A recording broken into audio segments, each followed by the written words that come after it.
Diet culture traps women in cycles of restriction and obsession. And these behaviours end up leading to guilt, frustration, and unhealthy relationships with food. And the sad reality is that so many women struggle to break free from this dangerous cycle, and it ends up controlling their whole life. Hi, my name's Rachel, and I run a women's body transformation program called Level Up, where we help women just like you to finally excel in their health and fitness and gain life changing confidence without restriction or overwhelm.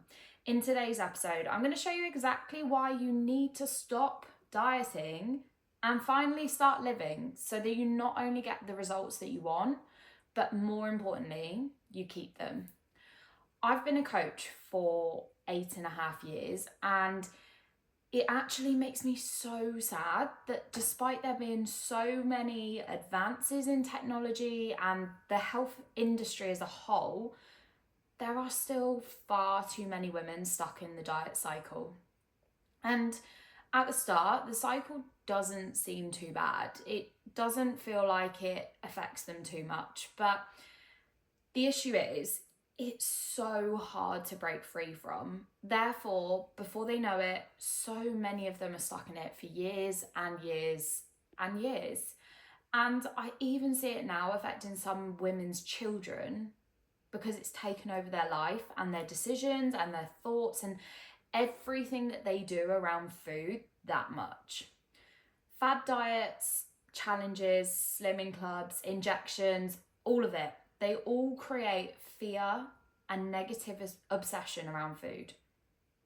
They all create paranoia. They all create this overthinking that leaves women feeling so out of control.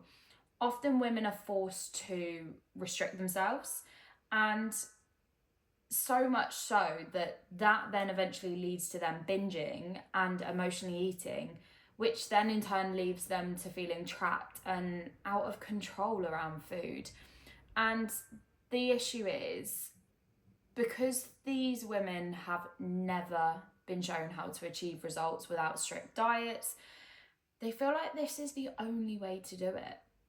They're convinced that they either have to suck it up and get on with it, or they're just going to remain exactly how they are for the rest of their lives.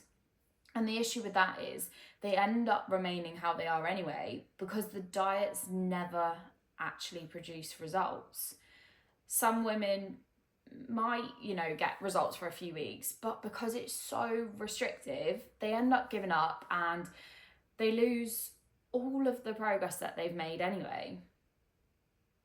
The diets give an illusion of having control, which is why they're so appealing to people. They make it seem like it's, so easy to follow, and if you just do these 3 things, you'll get the results, which is again exactly why so many women are opting for doing them. But what happens when you don't do those 3 things? This is where so many women get stuck.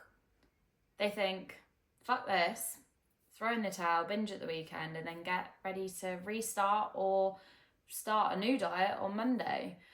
And it's just so frustrating. And I'm so passionate about this because this was me. And I would actually say that I've only really broken free from this cycle in the past 3 years, despite being a coach for 8.5 years. So I know what it's like. You literally feel like there's no other way out. There's no other way to get results. And it was actually the same for so many of our clients that we work with as well. They'd been trapped in this vicious cycle for so long that they'd just given up hope that anything would actually work for them. But that's when they found us. Look, in order to break free from the cycle, you first of all have to acknowledge that you're in it. And secondly, you then need to acknowledge that you need to do something different to break out of it. You joining another challenge or club or doing an injection will not break you out of this, even if it's one that you haven't tried before or one that you've seen your friend do and get results.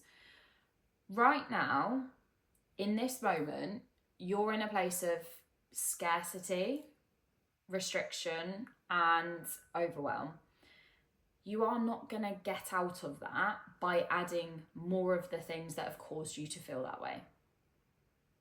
Instead, we have to focus on the total flip side, and we have to stop taking away and start adding. We have to actually fuel your body and give it the food it needs. And I know right now you are going to panic and think, Rach, I can't eat anymore. I don't want to put on weight. But here's the thing, you haven't really been eating less anyway, because you've done a diet for a few days, then you've binged. So you've actually never really restricted yourself fully anyway. And if you have, then by you restricting yourself so much, you've caused more damage than good.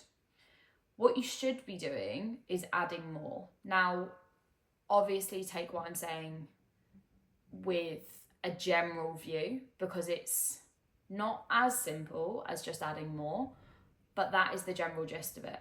Because when we add more of the right food, we're going to feel satisfied, we're going to feel nourished, and our mood's going to improve, our energy's going to improve. Ladies, your libido's going to improve. Like, everything is going to improve when you start eating more. And you know what? You're actually going to enjoy eating again instead of dreading it. And when all of this happens, you're then going to stick to it. And when you stick to it, you're going to get results.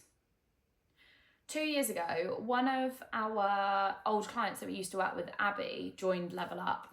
She'd been stuck in a cycle for so long, in this exact cycle, to the point where she was literally eating one meal per day. She was scared to eat. She'd sit at the table with her family in the evening and would watch them all eat. So when she came on board, the first thing we did was increase her calories so that she could actually start to eat again and feel great in herself. After a couple of weeks, she noticed a huge difference, and within 8 months, she had dropped 10 kilograms, eating more food than she ever had before.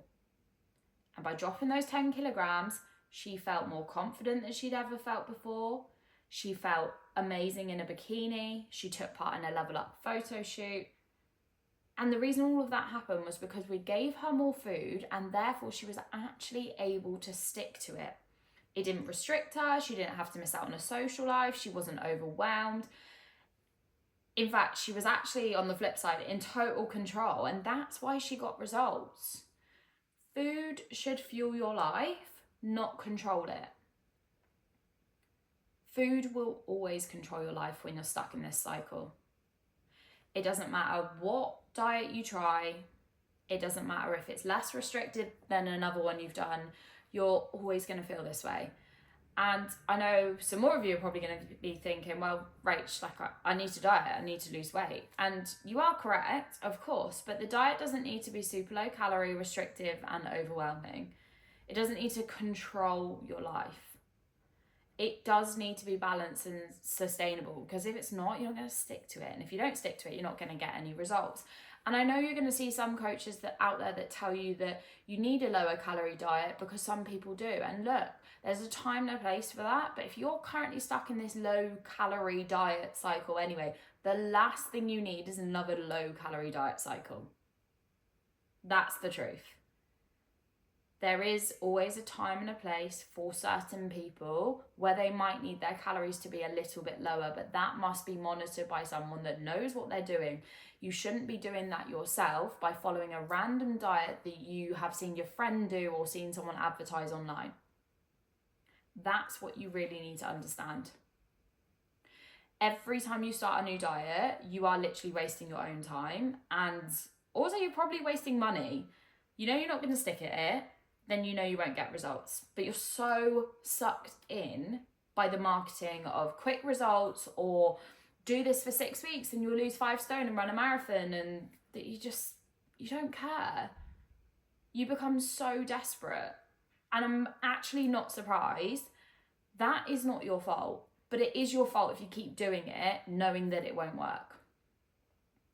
So I just want you to take a moment right now and sit there and just think about the impact that all of these diets have had on your life so far. What diets have you tried?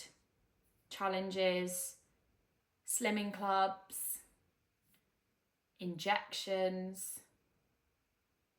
Why have you actually done them in the first place? Did you see your friend do it? maybe a family member, maybe someone was an absolute dickhead to you and made a comment about how you look, and you panicked and you thought you needed to do the next best thing that you could find that would give you the quickest results so they wouldn't comment on what you do. By the way, if you've got someone in your life commenting on that, then you need to get them out of your life very quickly. What impact have those diets had on you? Like, what have you actually achieved, but what's been the consequence of you achieving that? Or what have you not achieved, and what have you had to do? Have you had to say no to social events? Have you had to cut out the foods that you love? Has your energy dropped? Has your mood dropped? Has your relationship been impacted? And that leads me on to the next question. What impact have they had on the lives of those closest to you? Because we do become so selfish when it comes to getting results, and we forget that it does also have an impact on our loved ones, the people we spend the most time with. So whether that's a partner, kids, friends, family, whoever it is, it will be impacting them as well. Because if you're miserable as fuck, I know for a fact you're going to be miserable as fuck with those people. How long has this actually been going on? You'll probably think, oh, I've only just done a new one for 6 weeks. But how long have you been trying diet after diet? Because for most people, we're talking years and years and years. And more importantly, how much longer are you prepared to let this continue? I'm hoping by what you've heard on this episode, you're going to say, Rach, I'm not, and this is it now, and I'm going to make a change. But the scary thing is, I know that there will be some of you that won't. I know that some of you will just be so sucked in, and you'll think that I'm talking rubbish, and you know, you're going to think you're different. Well, I'm here to give you a bit of a reality check. You're not, and you need to get out of this cycle, because right now it's controlling your life way more than you realise. But also, there's a reason you're on this episode. There's a reason you're listening to this. Nothing changes if nothing changes. So if you try another fad diet on Monday, you're going to be in the same position by the following weekend. Stop convincing yourself it's different this time. It's not. I know that some of you are going to listen to this and agree with what I'm saying, but then you're probably going to feel a bit stuck on what to do next. I share my biggest secrets and my thoughts for free on my email list every single Sunday evening. If you're not already receiving these tips, then click the link below this episode. I'll pop them over to you. If you continue to do what you've always done, you're going to get what you've always got. The constant diets will not get you the results that you want. Fueling your body properly will. So do yourself a favour and make a promise to break free from the cycle today, once and for all. Thank you so much for listening. I hope this episode has been insightful for you. I hope this has made you think, and I hope you make a change off the back of this. Information is absolutely nothing without implementation. Thank you for listening. I'll speak to you on the next one.